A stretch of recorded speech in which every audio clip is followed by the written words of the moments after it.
Every single day. You walk past things in your home that feel completely normal, basic, replaceable, easy to ignore, but the moment the power goes out, those same items suddenly change. They go from background objects to things you actually depend on. And the strange part is, most people don't realize which ones matter until it's already too late, because when everything is working, your house feels complete. Lights turn on, water runs, food stays cold. You don't question any of it, but take power away. And you start noticing gaps immediately, not dramatic ones at first. Small things, inconvenient things, the kind you think you can deal with until they start stacking. So let's walk through 18 everyday items that quietly become essential when the power goes out, and why most people overlook them. Let's start with something almost everyone has, but rarely thinks about. Flashlights. Not your phone light, an actual flashlight, because your phone battery won't last forever, and once it's gone, you're left in complete darkness. A proper flashlight gives you control. You can move. You can check things. You can see what's around you. Without it, even your own home starts to feel unfamiliar. Now here's something people always forget. Batteries. A flashlight without batteries is just an object. Same with radios, clocks, anything small that still works without power. People assume they have enough, until they realize everything runs out faster than expected.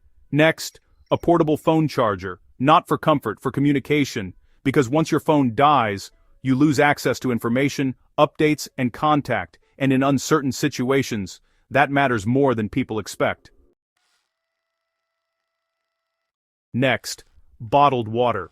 And not just for drinking, because when power goes out, water systems can become unreliable, pressure drops, access changes, you stop thinking about hydration and start thinking about supply. Water becomes something you manage, not something you assume. Now think about this. Manual can opener, it sounds simple, but without power, electric ones don't work, and suddenly all those canned foods you stocked become inaccessible. This is one of those small gaps that causes unnecessary stress.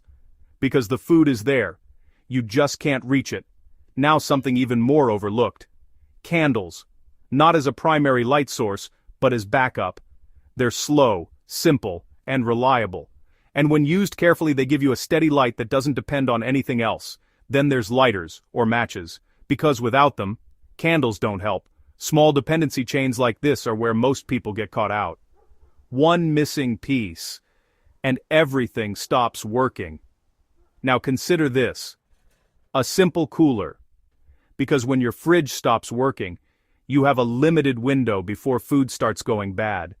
A cooler helps extend that time, which can make a big difference over a few days. Now, let's talk about something people don't realize until it's too late, a basic first aid kit. Because when things are normal, help is always available, but when systems slow down, even small injuries become bigger problems. Having basic supplies within reach removes that risk. Now here's something most people overlook completely. A simple radio, because when the internet drops, and your phone isn't reliable, radio becomes one of the only ways to receive updates. It's quiet, old-fashioned, but extremely effective. Now think about this, warm clothing and blankets, because without heating, your environment changes fast. Even indoors, temperature becomes something you have to manage, and staying warm becomes a priority, not a preference. Next, basic hygiene items, wipes, hand sanitizer, things you normally don't think about, but when water access is limited, they become essential for maintaining cleanliness. Now something people assume they don't need. Cash.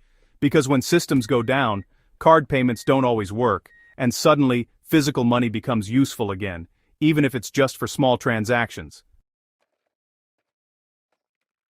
Next, spare bags and containers, for storage, for waste, for organization. When systems stop working, you rely more on manual solutions, and simple items like these suddenly become valuable. Now something most people underestimate, a multi-tool or basic tools, because small fixes don't stop being needed, and without tools, small problems stay problems. Now think about this, paper and pen, because when your phone dies, you lose your ability to track, plan, and remember.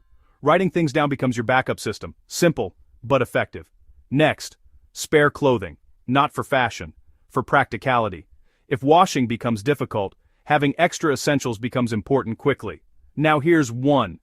People don't think about entertainment, books, cards, anything simple. Because long periods without power aren't just physical, they're mental, and keeping your mind occupied matters more than people expect. Finally, something that ties all of this together. Organization. Knowing where things are. Because having items is one thing, being able to access them quickly is another. And in situations like this, clarity makes everything easier. So when you look around your home now, everything feels normal, everything works. But the real question is, if the power went out tonight, would these items be easy to find? Or would you realize too late that you had most of them all along, just not ready when it mattered? Because preparation isn't about buying everything, it's about recognizing what already matters before you actually need it.